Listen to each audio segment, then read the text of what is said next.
আৰু 26ৰ ইলেকশ্যনতো মানুহে আমাকে বেছি ভোট দিব জুবিনক ছিংগাপুৰৰ পৰা আনিলোঁ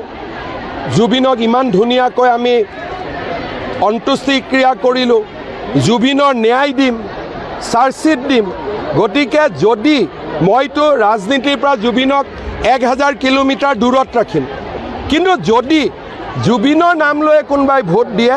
সকলোৱে বিজেপিক প্ৰথম চিন্তা কৰিব যে বিজেপিয়ে ইমান ধুনীয়াকৈ জুবিনৰ কামবিলাক এটাৰ পিছত এটাকৈ কৰি গৈছে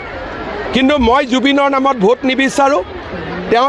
ৰাজনীতিৰ পৰা 1000 কিলোমিটাৰ দূৰত থকাটো মই বিচাৰোঁ কোনো বৈতৰণি নাই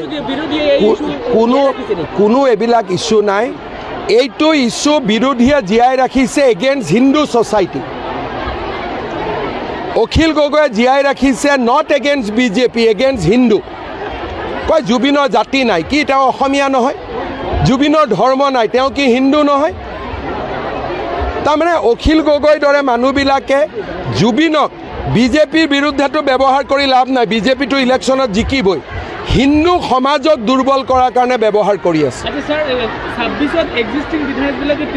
সেইটো মই কেনেকৈ ক'ব পাৰোঁ ভাই এইটোতো নাড্ডাজীক সুধিব লাগিব এতিয়া মই যদি গুৱাহাটীত ইলেকশ্যনৰ কথা পাতোঁ মানুহে মোক খুব গালি দিব 2 সপ্তাহ অলপ পৰিৱেশটো ভাল হ'ব দিয়ক